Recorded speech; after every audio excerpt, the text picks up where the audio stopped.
On a bathroom, most companies, us included, we like to have everything selected, ordered, in place, on site, and then do your bathroom remodel. It's just a more efficient way to approach it. Remodeling is fraught with many potential problems, let's just say. Your hidden walls, the older the home, probably the more potential for that is. People have done other things to the house that we're unaware of that are behind the walls.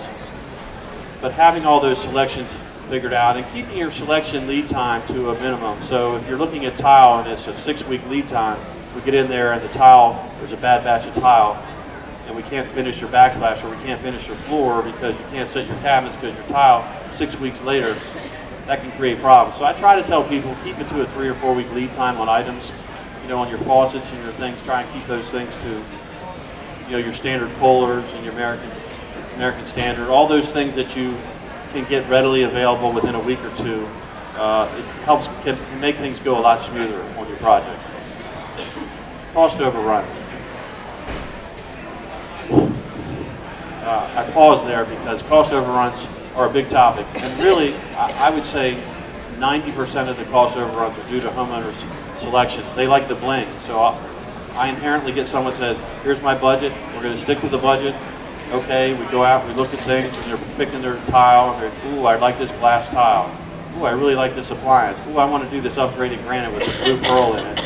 I really like this floor. So all of a sudden, your allowances, you know, which were, you know, 5 or 10 grand, are now 15 or 20. I mean, in a blink of an eye. So you really have to have someone who's, you yourself either have to be studious in making the right decisions, understanding your budget, and maybe having a designer that can help you sort of select it and bring things together. You don't have to spend a lot to make it look nice. You can get a $4 or $5 square foot tile with a little glass accent that can look just as nice as an all glass tile, all glass walls.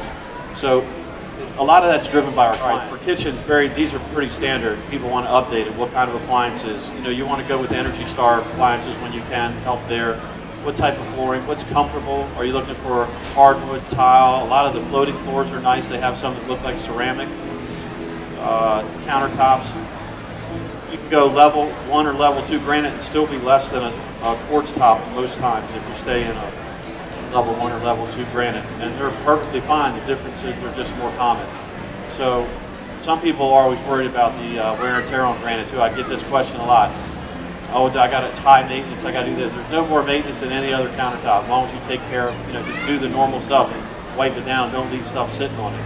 It's just, we've had one for 9 or 10 years now, no problem. We have kids, you know, we live through it. So it's really a very durable product. Do you need more space? Again, we talked about it for a kitchen. Additional lighting. Don't cut back on the lighting. Lighting, you can spend some money on lighting, but don't cut yourself short on lighting. And really, you should have task lighting. You should have sort of maybe your pendants recessed and maybe under cabinets on different lighting levels so that you can sort of use the amount of light that you need for when you're working. The designers like to call that task lighting. Okay, bathrooms, again, type of fixtures. Do you want low flow toilets? Which equipment recommend? Water's a limited resource, so the low flow toilets, they work a lot better now. They're engineered much better. You can go dual flush or just low flow toilets. They now have wall hung toilets. We're getting ready to do a project where it's a wall hung toilet and the tank is inside the wall. So on a tight space room, which this bathroom is, it's only the toilet, just the bowl that's hanging off the wall. The toilet, I mean, all the flushing mechanism and everything else is inside the wall. It's about a $1,500 toilet, but I mean, it gives you an idea. And Kohler just came out with one that's like $10,000. It's heated, stereo, iPad, the whole thing. It's like 10 grand. So if you want that toilet, look up Kohler. Separate shower, we talked about that. Really, that's pretty common. A lot of people like the dual shower head. Sometimes we're doing body jets and body sprays. I think that's kind of a mixed bag. Depends on how much. Are you really going to use the body sprays? I have them, and I probably use them once a month, maybe.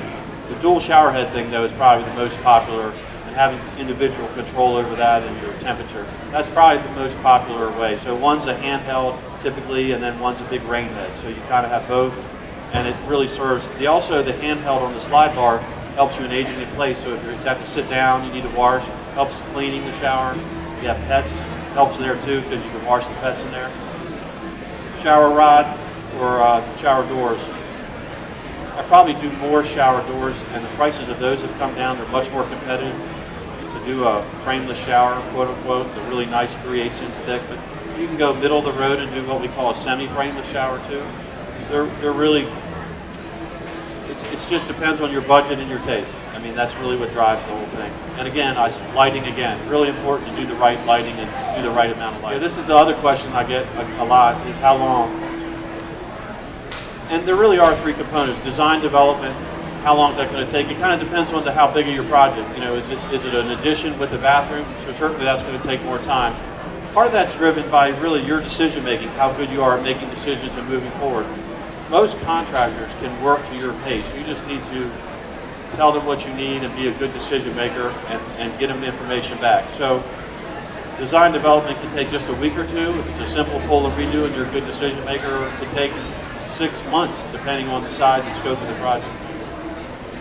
We talked about material, really 2 to 4 weeks, other than cabinets. Some of the custom cabinets are 8 to 10 weeks, maybe 12, but you know that going in, so you kind of base your schedule on that. And then labor and scheduling, 2 to 12 weeks or more, really depending on the scope of the work. So they should be able to give you, a contractor should be able to give you a really good sense up front of how much time they think the project's going to take.